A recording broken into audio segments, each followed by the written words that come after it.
오늘 영광의 운반자 예배 말씀은 지난주에 이어서 예수님의 발자취 두 번째 시간. 그쵸? 우리 예수님의 동선을 따라서 이제 이스라엘 땅을 그리면서 그 땅의 역사를 보고 또 앞으로 땅의 회복을 위해서 선포하며 그렇게 나아가게 될 줄 믿습니다. 지난주에는 어느 지명을 봤습니까? 있습니다. 갈릴리, 나사렛, 베들레헴과 갈릴리, 나사렛 이렇게 두 군데를 봤는데요.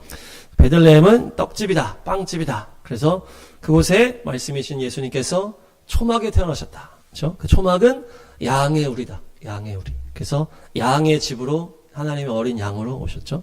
그리고 예루살렘 하나님의 집, 왕의 집에서 승천하셨다.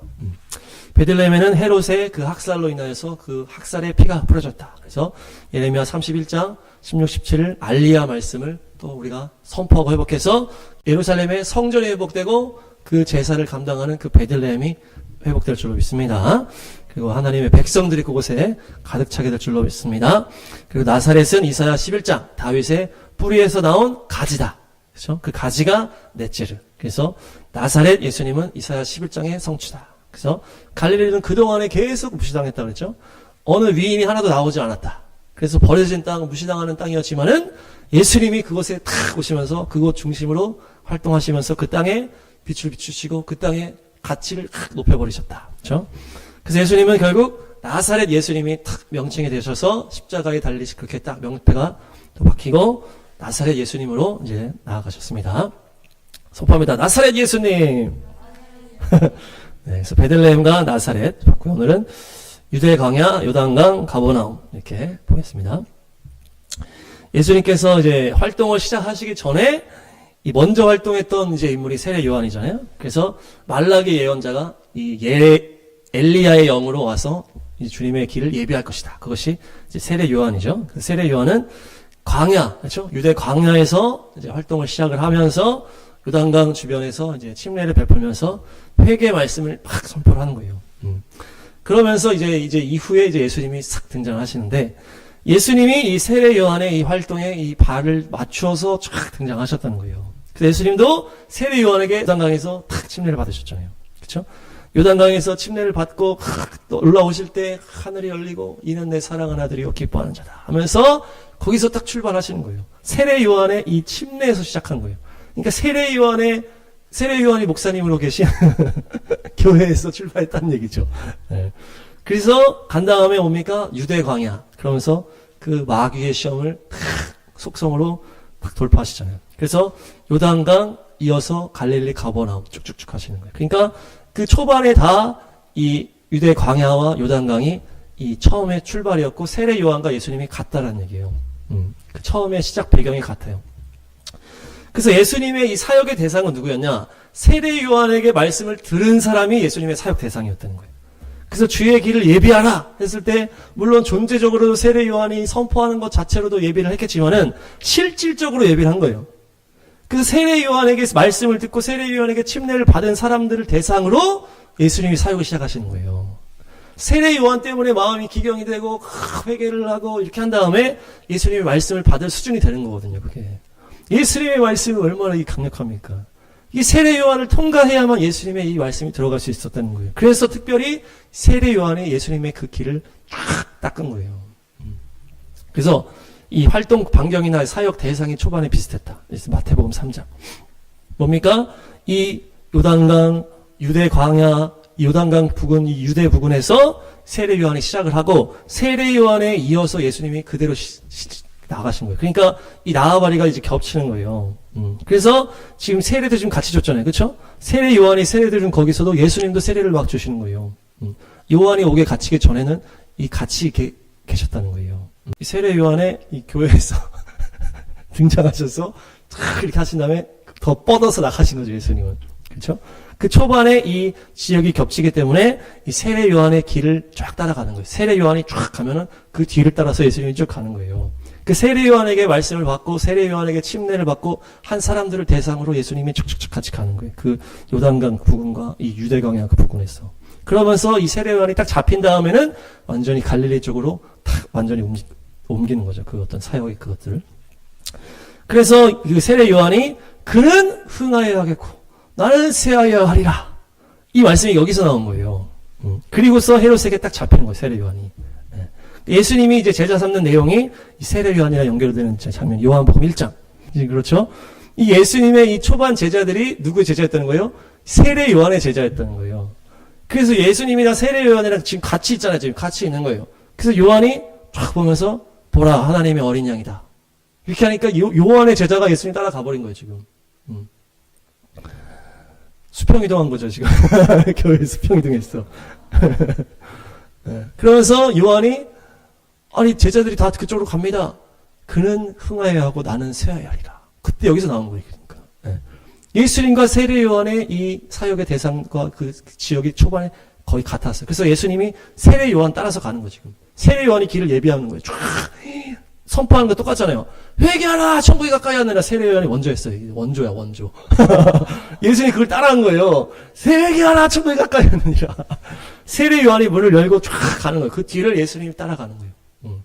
그러면서 그 초반에 받침을 쫙 깔고 그 이후에 세례 요한 잡히고서 예수님이 쫙 이제 뻗어나가신 거예요. 그래서 지금 제자도 누굽니까? 이 안드레가 세례 요한 제자였다는 거예요. 이 시몬 베드로의 동생. 그래서 안드레가 우리 메시아를 만났어 이렇게 해가지고 시몬을 데리고서 가는 거예요, 같이. 그러면서 이 예수님의 제자들이 축축축축 붙는 거거든요. 그러니까 이 세례 요한이 쫙 가면서 나중에 제자들도 막 이제 떼어주는 거예요. 뭔가 분리개척 같이 떼어줘. 가라 저기로. 저기 가서 섬겨라.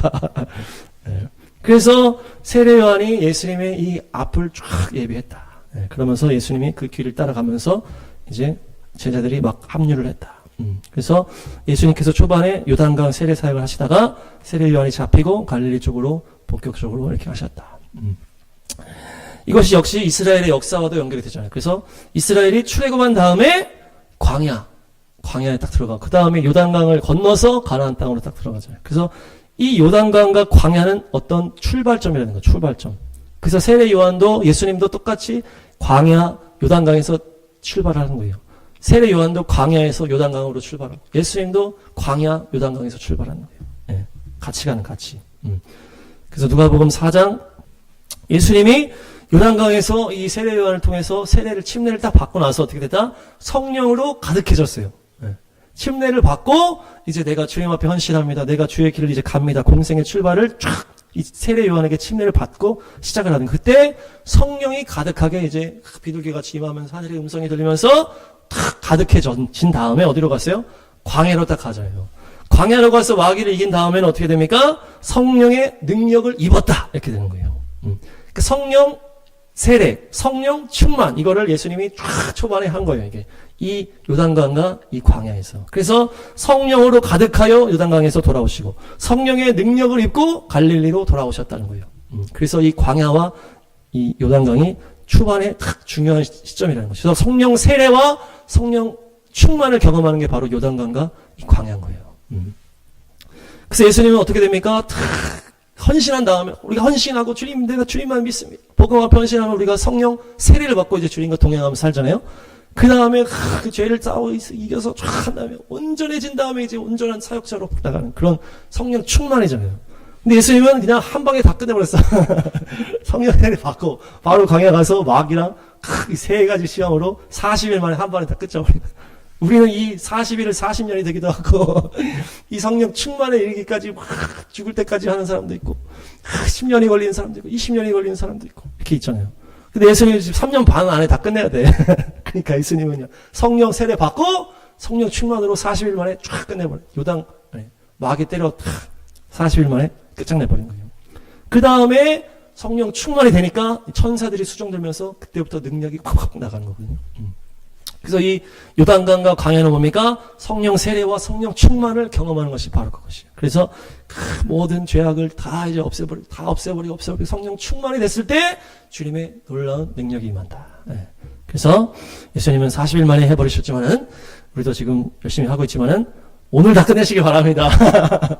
오늘 성령 충만함으로 능력을 입고 달려가시기 축복합니다. 예수님 40일 만에 하셨기 때문에 우리 그동안 해온 게 있잖아요. 하루 만에 할 수 있어, 하루 만에. 예수님도 그냥 말씀으로 그냥 한 방에 다 해버리셨기 때문에 우리도 한 방에 해버립시다. 그래서 초고속으로 끝내시기 바랍니다. 그것이 바로 요단강과 광야의 핵심이다. 그래서 우리가 또 세례 요한을 엘리야와 연결하잖아요. 그 왕상 17장. 이 엘리야가 사역을 시작할 때가 이 딱 나오잖아요. 요단강이. 그렇죠? 요단강 동쪽에 있는 그리 시냇가. 우린 그리 시냇가만 알았는데 요단강이라는 요단강. 요단강에서 엘리야가 딱 시작을 했고 예수님도 그렇게 시작을 했고 세례 요한도 그렇게 시작한 거예요. 다 요단강에서 시작하는. 그래서 그곳에서 까마귀 나오잖아요. 까마귀. 까마귀. 이 요단강이 이 엘리야의 시작이 요단강인데 여기서 지금 까마귀가 나오는 거예요. 그 까마귀가 그 까마귀 같아. 그 까마귀가 그 까마귀야. 그래서 그리 시냇가 요단강이랑 연결되고 거기에 까마귀가 등장해서 엘리야가 거기서부터 시작을 하는 거예요. 그래서 엘리야가 이 사역을 시작할 때가 이제 요단강이고 엘리야가 마무리할 때도 요단강이에요. 네, 왕하 2장. 이제 엘리야가 이제 사역을 마무리하고 이제 승천하기 전에 처음에 뭡니까? 베델로 가라. 베델로 막 갔어요. 엘리사 계속 따라가. 여리고로 가라. 여리고로 갔어. 엘리사 계속 따라가. 그리고 여리고에서 또 요단강으로 가. 요단강까지 딱 간 거예요. 그때 지금 50명 뒤에 따라왔어요. 그렇죠? 50명 엘리사의 그 선지자 제자들. 그래서 계속 따라왔는데 이제 여기서 강물을 건너는 거는 지금 보면 2명밖에 안 건너가죠. 그렇죠? 요단강을 건너는 거는 딱 2명만 건너가. 네, 마치 이 여호수아 갈렙 2명만 그 요단강을 건너가잖아요. 그 광야에서 다 죽은 다음에 여호수아 갈렙만 2명만 건너가는 것처럼 여기도 지금 이 2명만 요단강을 딱 건너 강물을 쳐버리니까 쫙 갈라지고 여기 마지막 올라갈 때가 지금 요단강에서 올라간 거예요 지금. 엘리야는 요단강에서 승천했어요. 예수님은 감람산에서 승천하셨고 그래서 네가 뭘 원하느냐 이렇게 하잖아요. 다음 보시면 2장 90, 11 요단강에서 어떻게 너 뭘 원하냐 그랬더니 하나님의 능력을 갑절로 선생님보다 갑절로 받기로 원합니다. 어려운 걸 요구하는구나. 그러니까 네가 내가 올라가는 걸 보면 그렇게 될 것이다. 근데 바로 올라가 버리는 거예요. 하나님이 뭘 원하는 거예요? 엘리사에게 갑절을 주기를 원하셨다는 거예요. 그래서 엘리야와 엘리사를 연결을 하면은 이 세례 요한과 예수님과 연결이 되는 것이에요. 그래서 갑절의 능력으로 이 엘리사가 엄청난 역사를 이루어주는 이 승천은 마치 예수님의 승천과 같아서 그래서 네가 예루살렘을 떠나지 말고 성령을 받아서 이렇게 하는 것도 그렇게 연결이 되지만은 이 엘리야와 엘리사는 세례 요한과 예수님과 딱 연결이 되는 거예요. 그래서 너희가 세례 요한은 막 이렇게 막 귀신 쫓고 이런 거 안 했단 말이에요. 예수님은 물론 예수님 하나님이시지만은 어쨌든 갑절의 능력으로 예수님은 그 사역을 확장하면서 엄청난 사역을 하셨다는 거예요. 세례 요한과 엘리야도 대단했지만 엘리사와 예수님이 더 대단했다는 거예요. 네. 엘리야는 요단강의 용사. 요단강에서 시작해서 요단강에서 마무리했어요. 근데 그 요단강에서 엘리사는 요단강에서 시작을 해요. 그렇죠? 예수님도 요단강에서 시작했다는 거예요, 지금. 그래서 예수님은 이제 예루살렘에서 마무리하잖아요. 엘리사도 요단강에서 마무리하는 게 아니에요. 엘리사는 저 왕궁 쪽에서 마무리한다. 엘리사는. 그래서 엘리야와 세례 요한이 연결이 되고 엘리사와 예수님과 연결이 되는 거예요. 그래서 엘리사는 그야말로 갑절의 역사를 이루고 나온 페이지도 따지면 2배가 됩니다. 엘리사가 나온 페이지가 거의 2배가 됩니다. 그렇게 해서 갑절의 역사를 이루었는데 엘리사는 또 이름이 하나님이 구원하신다 이런 의미가 있어요. 그 예수님도 구원이라는 뜻이고 여호수아도 구원과 연결이 되죠. 엘리사, 아사, 이 구원. 엘리야는 여호와께서 하나님이시다 이거거든요. 여호와는 하나님이시다. 이게 세례 요한과 비슷하잖아요. 예수님을 향해서 보라 하나님의 어린 양이로다. 예수님을 향해서 지칭하잖아요. 그가 너희를 불로 세례를 주실 뿐이다. 이렇게 선포하잖아요. 엘리야가 여호와는 하나님이시다. 이런 건 똑같은 거죠. 지금 여호와가 예수님이니까. 예수님은 하나님이시다. 지금 저분은 하나님이셔. 하나님의 어린 양이시고 너희를 불로 침례 주실 분이 바로 저분이야 하는 것처럼 엘리야도 여호와가 하나님이시다. 이렇게 되는 거예요. 엘리사는 하나님이 구원하신다. 구원자의 이름이고. 그러니까 이름도 비슷하잖아요. 그래서 특별히 이 엘리야는 요단강에서 시작해서 요단강에서 끝났다면은 이 엘리사는 요단강에서 여기서 같이 시작했지만은 왕궁에서 마무리하는 거예요. 그래서 왕들과 계속 교제를 해요. 엘리사는 스케일이 더 커졌다는 거예요. 왕들이랑 교제를 해서 막 엘리사 때문에 막 적그리 못 쳐들어오고 막 다 알려주고 막 여기를 막 오시라 막 그렇게 교제를 하면서 이제 왕궁까지 확장했다는 거예요. 왕궁까지. 그래서 엘리사가 이제 죽을 때쯤 되니까 그 당시 왕이 막 내려와. 엘리사 괜찮습니까? 이걸 쳐라. 탁탁탁 더 쳐야지. 그 장면이 와가지고 엘리사를 너무 귀하게 생각한 게 왕이. 그만큼 엘리사가 갑절의 역사뿐만 아니고 완전히 새롭게 하는 일을 한 거예요. 새롭게 하는 일. 그러니까 엘리야는 회개를 선포했죠. 너희가 둘 사이에서 머뭇머뭇하지 말고 회개하라. 그래서 회개를 선포하면서 불이 떨어지는 엘리야. 근데 엘리사는 이제 구석구석 가면서 모든 것을 새롭게 하는 역사를 하는 것이. 그것이 바로 예수님과 연결이 되잖아요. 그래서 나라 전체를 새롭게 하고 엘리사가 쫙 이렇게 회개케 하고 새롭게 하기 영역이 다른 거예요. 엘리야는 회개케 하고 엘리사는 새롭게 하는 거예요. 네. 네. 그래서 특별히 또 엘리사가 이 예수님의 부활과 연결이 돼요. 부활과 마태복음 24장, 27장 이제 비슷하잖아요. 예수님이 죽으시고 부활하실 때 다른 시체들이 막 일어났는데 지금 엘리사의 뼈에 닿으니까 다른 시체가 살아나 버렸어. 엘리사 구원의 이름이고 예수님과 연결이 된다. 그래서 세례 요한과 엘리야가 연결이 되고 엘리사와 예수님이 연결이 되고 요단강은 세례 요한의 이 시작 장소고 예수님도 같이 거기서 시작을 했다. 그래서 유대 광야는 예수님께서 시험 받으시고 세례 요한이 사역을 시작한 장소다. 네, 그래서 세례 요한이 광야에서 이제 막 생활을 하면서 이제 시작을 하잖아요. 특별히 예수님 시대 당시에 에세네파 공동체가 이 유대 광야에서 이제 생활했다 그래요. 그래서 그 쿰람 사본이 이제 쿰란 거기서 발견되잖아요. 그것이 바로 이 에세네파가 이제 사용하고 거기 썼다는 거예요. 그래서 구약 성경의 그 사해 사본이 거기서 발견됐는데 이스라엘 나라가 회복되기 1년 전에 1947년에 이 쿰란 거기서 사해 사본이 발견되는 거예요. 마치 그 나라가 회복되기 전에 율법을 세팅하는 것처럼 과거의 그 율법의 그 구약의 말씀을 1년 전에 딱 찾은 거예요. 그 사해 사본에서 그 뭐 던졌는데 과장탕 깨져가지고 보니까 여기에 사해 사본과 에스네파 이런 것들이 막 있는 거예요. 그래서 그때 말씀이 발견되고 1년 후에 이스라엘 나라가 회복됐는데 그 사해 사본을 이제 갖고 있었던 에스네파가 그 세례 요한 그 당시에 있었다는 거예요. 그래서 세례 요한이 여기에 영향을 받았거나 여기서 훈련받지 않았을까 이제 이런 얘기도 있는 거죠. 그러면서 이 세례 요한과 같이 그들은 엄청난 철저한 경건 생활을 했다는 거예요. 완전히 철저하게 막 누구도 섞이지 않고 그냥 광야에서만 계속 사는 거잖아요. 그래서 그들이 그 쿰란 공동체라고 그러는데 그들이 그 미크베라고 하는 그 정결탕이 있어요. 정결탕. 미크베라고 하는 정결탕에서 계속 자기들을 씻고 이렇게 하는 정결 의식을 계속 거기서 행했다는데 그것과 이제 세례 요한이 침례 주는 것과 이제 영향을 받고 이제 연결이 됐다. 이렇게 얘기를 하는 거예요. 그래서 그 당시에 그 지역에서 있었던 에스네파가 그들이 그 정결하게 하기 위해서 물에 들어가서 이렇게 씻는 그런 정결식을 있었는데 그것과 이제 세례 요한의 침례와 연결이 되고 세례 요한이 거기서 훈련받을 수 있겠다. 이렇게 딱 얘기를 하는 것이에요. 그래서 예수님의 재림을 준비하는 것은 가장 중요한 게 바로 정결이다. 정결. 거룩과 정결이 예수님 오실 때 준비하는 핵심이고 요단강과 광야가 그런 장소라는 거예요.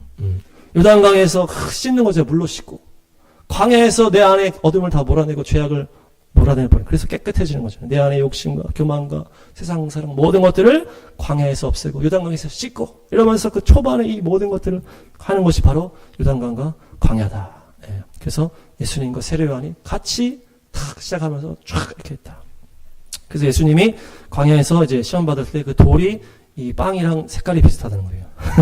그 광야 돌이 빵이랑 색깔이 비슷하다. 그래서 네, 그렇게 연결이 되고 또 천하만국을 보여줬을 때는 그 당시에 여리고가 제일 풍요롭기 때문에 여리고성을 데려가지 않았냐 뭐 이렇게 얘기를 하고 또한 예루살렘 성전 남쪽이 가장 사람들이 많이 모이는 그 성전 그 남쪽 벽에서 이제 했을 것이다 이렇게 얘기를 하는 거예요. 어쨌든 예수님은 40일 만에 그 모든 죄악의 공격을 다 이겨내고 승리하셨습니다. 우리도 승리하신 줄 믿습니다. 그러면서 본격적으로 이제 시작하시죠. 그게 갈릴리고 가버나움이고 그 갈릴리 호수라는 거예요. 호수. 마가복음 1장. 그래서 예수님이 이 갈릴리에서 이제 시작을 하는데 나사렛은 이제 자기 고향이니까 이제 잘 안 갔다 그랬잖아요. 가끔씩 가고. 가버나움 중심에서 했기 때문에 가버나움이 바로 갈릴리 호수 바로 붙어 있는 그 동네예요. 그리고 여기서 이제 예수님은 이제 안식일에 회당에 가서 말씀을 증거하는 사역을 초반에 하신 거예요. 네. 요단강에서 확 세례하는 그 초반에 하시고 이후에는 이 안식일에 들어가가지고 쫙 이제 회당에서 말씀을 선포하는 거예요. 그러니까 막 사람들 놀랐어. 네. 그러니까 예수님은 처음에 랍비였잖아요, 랍비. 그래서 율법학자들과는 달리 권위 있게 말씀을 막 그렇게 하니까 막 귀신이 드러나가지고 나사렛 예수님 왜 우리를 없애러 오셨어요? 막 이렇게 하니까 닥쳐라! 그래서 예수님이 탁 꾸짖어가지고 귀신 쫓으니까 이게 충격적이었던 거예요. 그 당시에 있을 수 없던 일이 펼쳐지면서 이제 그때부터 또 막 소문이 나는데 여기 중요한 건 뭐예요? 회당에서 나와서 바로 시몬과 안드레의 집으로 갔다 이런 거예요. 야고보와 요한과 함께 시몬과 안드레의 집으로 갔다. 그러니까 이제 시몬 베드로잖아요. 베드로가 안드레가 형제인데 걔네 집이 걔네래. 그들의 집이 가버나움 이제 예수님이 이제 사역하실 때 이제 약간 드나드는 그런 집이었다는. 가버나움이 이제 그 시몬 베드로의 고향이라는 고향. 그래서 그 핵심 4명의 이 거주지가 가버나움이다. 그래서 야고보 요한이 그 같이 거기서 어부잖아요. 4명 다 어부예요, 어부. 그래서 그 동네에 같은 어부들이에요. 야고보 요한, 시몬 안드레, 여기 형제들. 그래서 여기서 핵심 멤버들이 쭉 나오잖아요. 그래서 그들이 있었던 고향이 가버나움이다. 그래서 우리가 가버나움 가는 것입니다.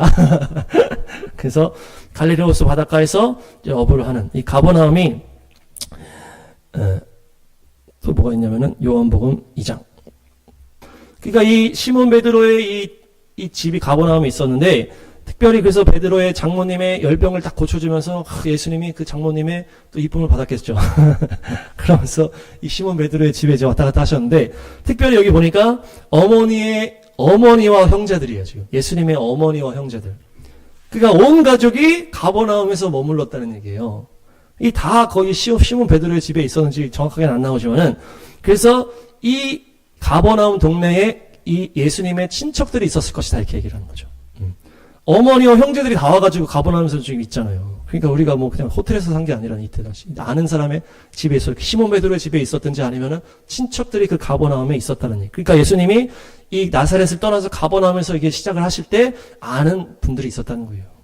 그래서 지금 어머니와 형제들이 다 같이 가버나움에서 있다가 예수님은 예루살렘으로 가는 그 동선이 딱 나오는 거예요.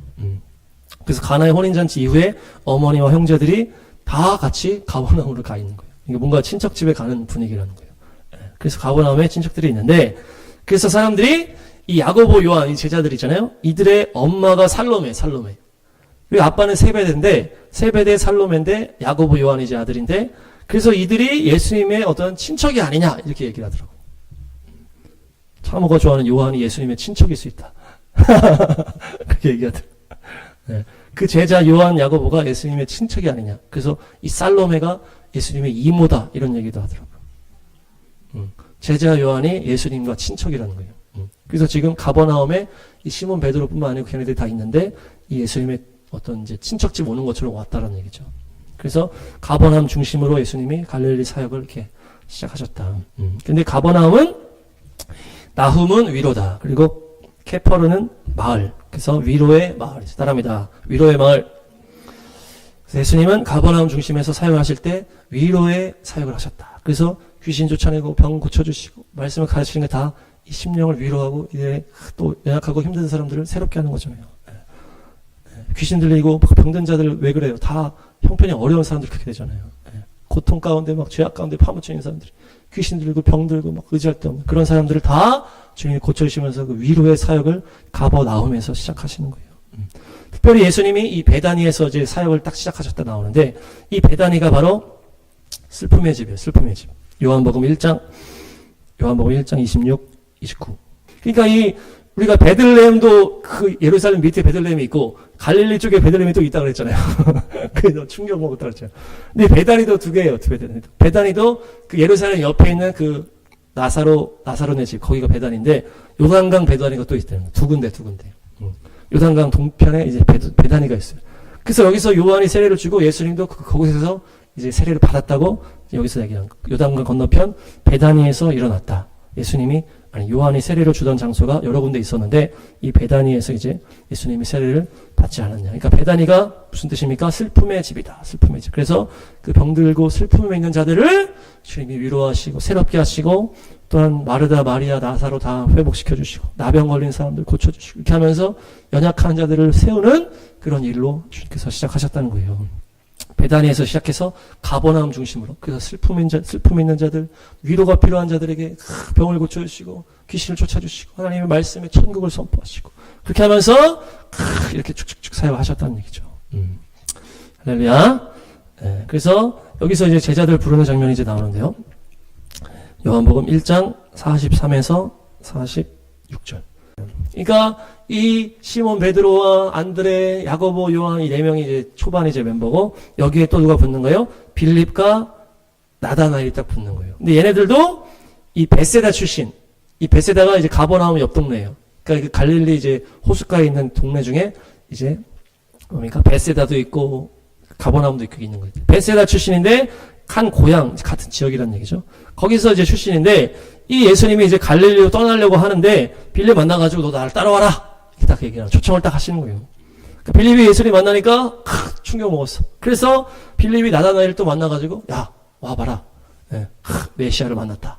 나사렛 예수님이야. 그러니까 나다나엘이 나사렛에서 뭐 선한 게 나. 나사렛 철저하게 그 버림받은 그런 유명 인사들이 없었던 땅이다. 나다나엘이 그런 거 잘 알아. 나다나엘은 그런 역사들을 잘 아는 사람이야. 그래서 나사렛에서 무슨 선한 게 나올 수 있겠어. 그렇지만은 빌립이 와서 보시오. 와서 보시오가 중요해요. 와 보라. Behold. 사람이다. 와서 보시오. 그래서 전도할 때 와봐. 와서 한번 봐라. 이렇게 하는 거죠. 그래서 이 뭡니까? 이제 이 세례 요한이 이제 침례주는 어떤 그 요단강 근처에서 이 그 베다니 쪽에서 사역을 막 하시게 했는데 여기서 이제 갈릴리 쪽으로 이제 가려고 하면서 빌립을 부르고 이 빌립 친구 나다나엘을 이제 부르시는 거예요. 그래서 이 나다나엘을 딱 불렀는데 나사렛 출신 이제 하니까 무시했지만 와서 봐라 해서 딱 만나는데 어떻게 합니까? 보겠습니다. 요한복음 4장 48절에서 51절. 여기 나다나엘이 어떤 친구냐? 이 구약의 역사에 이제 바삭한 사람이에요. 그래서 이 무화과 나무 아래에서 기도했다는 건 뭐예요? 이 무화과 나무는 이스라엘을 상징하잖아요. 이스라엘을 위해서 이 나무를 붙들고 기도를 했던 사람이에요. 이 나라를 회복시켜 주십시오 하면서 무화과 나무 아래에서 막 이렇게 기도했어요. 근데 예수님이 이제 이 뭡니까? 이 요단강 배단 있죠. 요단강 배단위에서 갈릴리로 가려고 이렇게 쭉 올라가는 이제 그 길에 나다나엘을 만났다고 그랬잖아요. 이 올라가는 길에 뭐가 있냐? 야복강이 있어요. 야복강. 그러니까 야복강이 야곱이 천사와 씨름하는 그 장소잖아요. 그래서 그 유대 사람들은 야곱이 씨름하고 기도하는 것처럼 기도를 하는 거예요. 우리도 막 소나무 뿌리 뽑으면서 기도해라 막 이렇게 얘기하잖아요. 똑같이 야곱도 그 천사를 붙들고 늘어지는 것처럼 기도했는데 나다나엘이 야곱의 이제 후계자. 그래서 무화과 나무를 붙들고 이 뽑을 정도로 막 기도를 하는 거예요. 어디서? 야복강에서 야곱을 생각하면서. 이 야곱에 대한 이 야곱이 이스라엘을 상징하는 이름이라고 하죠. 그래서 그것을 정확하게 다 알고 있었기 때문에 나사렛에서 무슨 선한 게 나. 내가 다 알아. 내가 무화과 나무를 붙들고 이렇게 기도하고 있어. 그렇게 했더니 예수님이 네가 무화과 나무에서 기도할 때 내가 너를 이미 봤다. 이 무화과 나무에서 기도할 때 아무도 없었거든요. 예수님이 봤다 그러니까 충격 먹은 거예요. 아니 내가 혼자서 무화과 나무 아래에서 그렇게 열심히 기도했던 걸 어떻게 하셨지? 이분은 하나님의 아들이 맞구나. 아무도 없었는데. 그러면서 딱 하니까 네가 내가 무화과 나무 아래에 있다고 얘기해서 네가 나를 믿느냐? 더 큰 일을 보게 될 것이다 하면서 누굴 얘기를 합니까? 천사들이 나를 위해서 오르락 내리락 하는 것을 보게 될 것이다. 이걸 우리가 변화산이랑도 얘기를 했지만은 이 변화산 표현보다는 뭐와 연결되는 표현이에요? 야곱과 연결되는 표현이에요. 야곱과. 그러니까 이 나다나엘이라는 이 사람은 이 야곱과 연결이 되는 인물이라는 거예요. 이 야곱의 후손과 같이 돼서 이 나라를 위해서 이 야복강에서 무화과 나무를 붙들고 이스라엘을 상징하는 무화과 나무를 붙들고 씨름하듯 기도하는 사람이에요. 그러니까 주님께서 네가 무화과 나무에서 이 나라를 위해서 기도하는 거 내가 다 봤어. 그러면서 아무도 없었는데 놀래니까 야곱이 봤던 이 환상에 대한 내용을 딱 얘기를 하는 거예요. 네가 하늘이 열리고 인자 위에 천사들이 오르락 내리락 하는 것을 보게 될 것이다. 네. 근데 이 변화산에는 이제 나다나엘이 안 갔단 말이에요. 그러니까 이건 변화산 얘기하는 게 아니고 뭡니까? 하나님의 천사들이 인자 위에 오르락 내리락 한다. 이 인자가 예수님이 사다리라는 거죠. 사다리. 그래서 야곱이 이 베델에서 하늘문이 열리고 하나님의 영광을 봤을 때 이 사다리가 쫙 있었잖아요. 그 사다리 위에 천사들이 확 오르락 내리락 하는 걸 봤는데 그 사다리가 바로 예수님이라는 거죠. 그래서 인자 위에 천사들이 오르락 내리락 하는 것을 이 야곱이 본 환상을 잘 알고 있어요. 나다나엘은. 야곱을 완전 좋아해. 그러면서 이스라엘, 근데 그 얘기를 쫙 하면서 내가 바로 그 사다리야.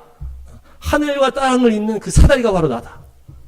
내 위에 천사들이 오르락 내리락 하는 것을 볼 것이다. 그러면서 그 뒤에 이제 이 나다나엘이 충격 먹은 거 안 나오지만은 더 충격 먹었어. 아니, 내가 이 무화과 나무 이것도 놀랬지만은 어떻게 이분이 사다리시구나. 그래서 예수님이 십자가로 하늘과 땅을 이으신 줄로 믿습니다. 그래서 이 나다나엘과 빌립을 딱 부르시는 거예요. 그래서 이 요단강 배단위, 이 요단강 옆에 배단위에서 갈릴리로 갈 때 이 야복강이 있는 거예요. 거기서 나다나엘을 부르신 거죠. 그렇게 해서 네, 그렇게 한 다음에 이제 예수님이 이제 베드로, 안드레, 야고보, 요한, 빌립, 나다나엘 이렇게 6명을 세팅을 하시는 거예요. 그러니까 형제들이 이제 두 명이나 있잖아요.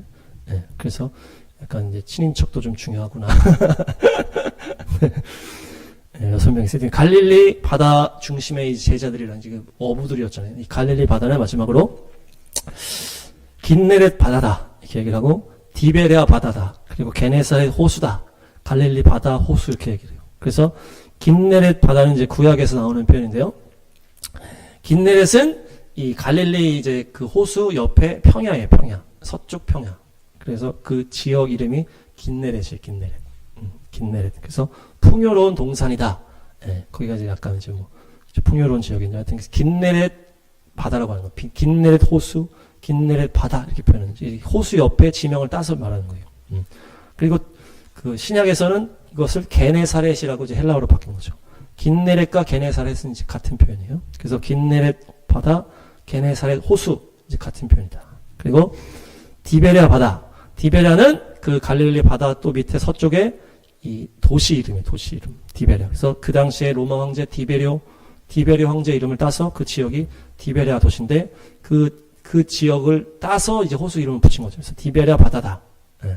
그러니까 이제 우리가 뭐 속초 앞바다다 이게 얘기하잖아요. 동해 바다인데 속초 앞바다다, 뭐 고성 앞바다 이렇게 하는 그런 거죠. 디베레아 바다, 뭐 긴네렛 바다 그 옆에 동네예요. 그래서 갈릴리 호수 주변으로 이제 이방인들이 막 살았고, 갈릴리가 이방의 갈릴리라 그래가지고 막 이제 오고 가는 이제 통로예요, 통로. 그리고 이제 이방인으로 가기 위해서 이 갈릴리 호수를 건너서 배를 타고 이방 땅으로 가고 이렇게 왔다 갔다 이제 교통의 요지. 그래서 이들이 복음을 듣고서 이제 막 왔다 갔다 하면서 이제 복음이 이제 퍼져나갈 수 있는 그런 지역이었다. 그렇게 얘기를 하는데, 갈릴리 바다는 이제 전체적으로는 이 호수잖아요, 호수.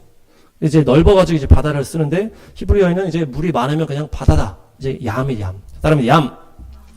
이게 얌인데 이제 그냥 바다, 얌이라고 표현하기 때문에 호수나 바다는 이제 똑같은 표현이에요. 그래서 그 성전에도 이제 너 바다다 이렇게 하잖아요. 물 많이 바다는 거를 바다라는 거예요. 물 바다에 바다나. 그래서 갈릴리 바다는 이제 호수인데 이제 바다라고 하는 거죠. 크니까. 근데 이 갈릴리 바다는 해수면이 이 지평선에서 했을 때 200m가 밑에 있다는 거예요. 200m. 근데 사해는 더 낮은 200m 더. 사해는 400m고 갈릴리는 200m예요. 그래서 거기서 물이 축축축 흘러가지고 쭉쭉 가서 결국 사해에 다 고이는 거예요. 사해가 없었다면은 갈릴리에 고였겠죠. 그렇죠? 근데 사해가 더 낮으니까 다 사해로 가는 거예요. 염해가 되는 거죠. 그래서 그 중간이 요단강인 거죠.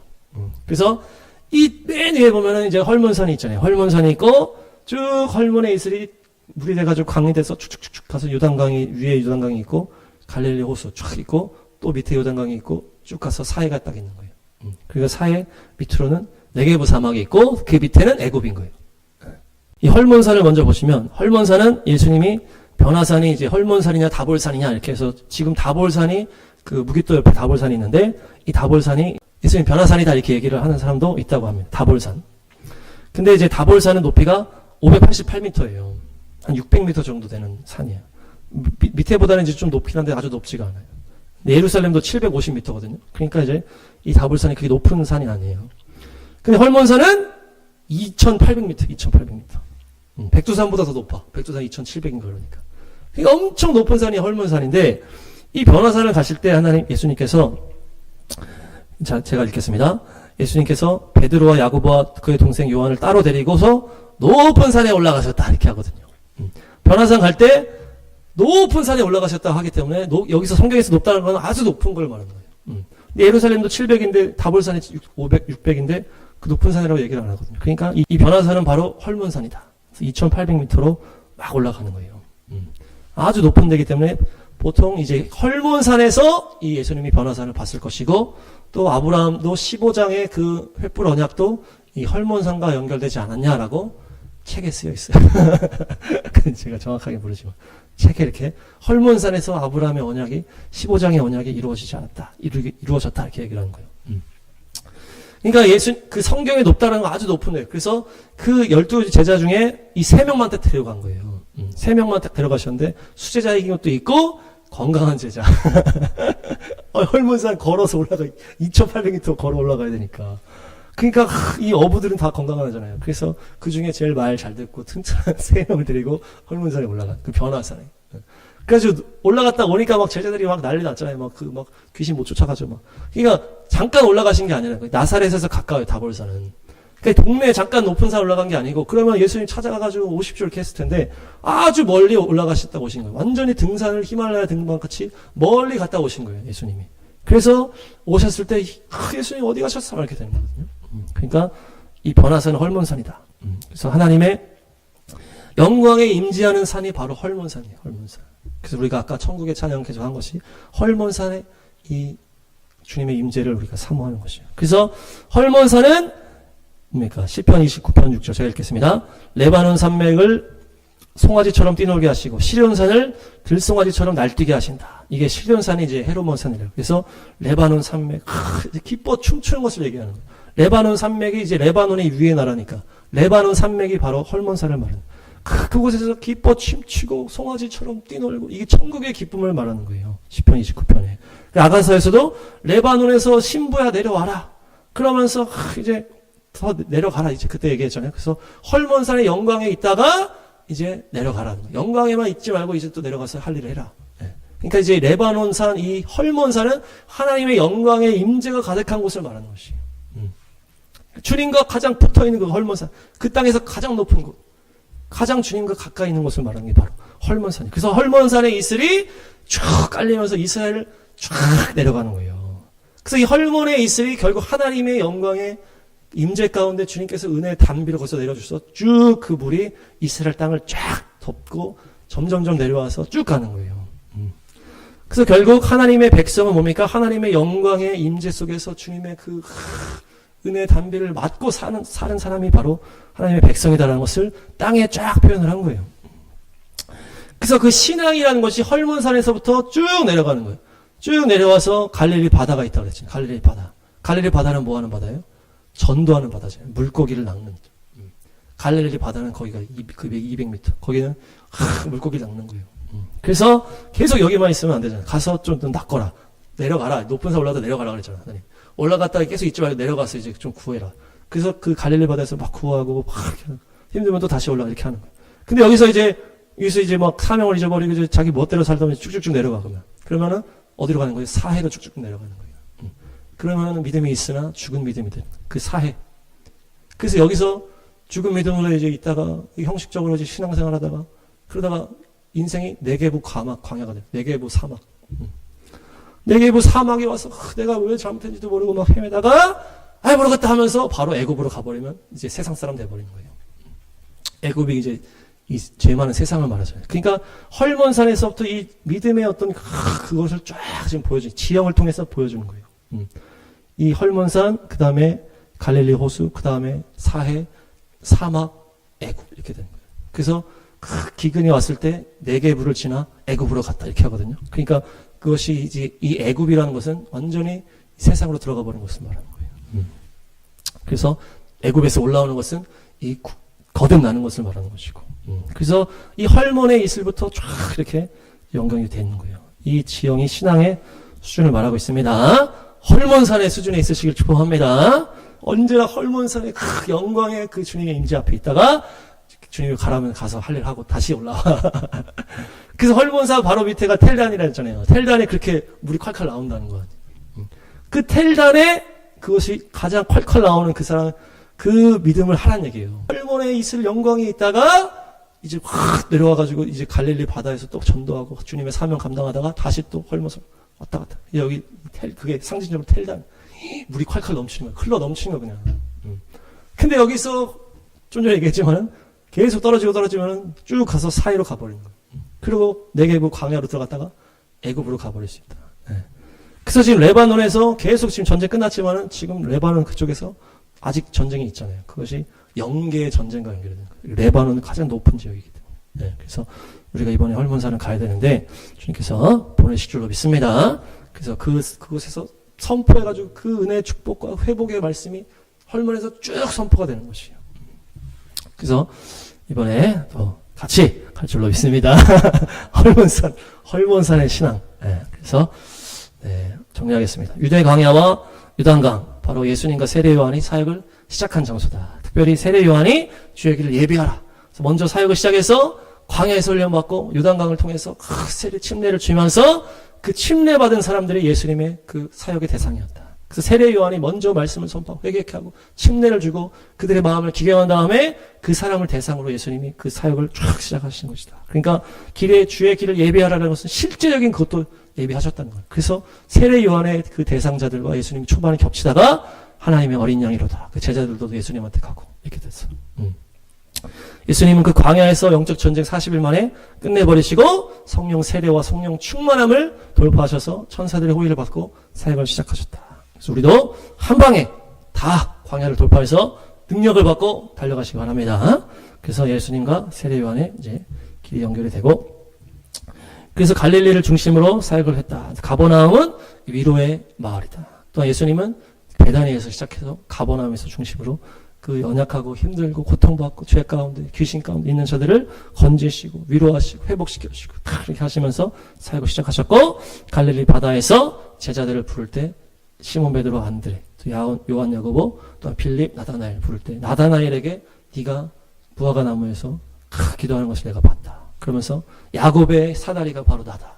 땅과 하늘을 잇는 그 사다리가 바로 나다. 내 위에 천사들이 오르락내리락 하는 것을 네가 볼 것이다. 그래서 나다나엘이 놀라면서 주님의 하나님의 아들이십니다 선포하시고, 그리고 갈릴리 바다는 추수의 현장인데 그 갈릴리 바다는 헐몬의 이슬이 흘러내려와서 먼저 머무는 곳인데 우리가 이 신앙의 이 지형을 볼 수가 있다. 헐몬의 이슬은 하나님의 영광의 임재 가운데 있는 곳을 말이야. 그래서 우리가 거기 성령 충만한 주의 영광 앞에 있다가 내려와서 또 주의 사명 감당하고 또 전도하고 다시 올라가서 이 텔단의 신앙, 텔단의 신앙. 근데 여기서 점점 이제 사명을 잊어버리고 그냥 형식적으로 가다 보면 점점 내려가서 사회, 믿음이 있으나 죽은 신앙, 거기서 내게고 애국까지 가버릴 수 있다. 그래서 우리가 언제나 헐몬의 이슬이 넘치는 신앙생활 하시길 축복합니다.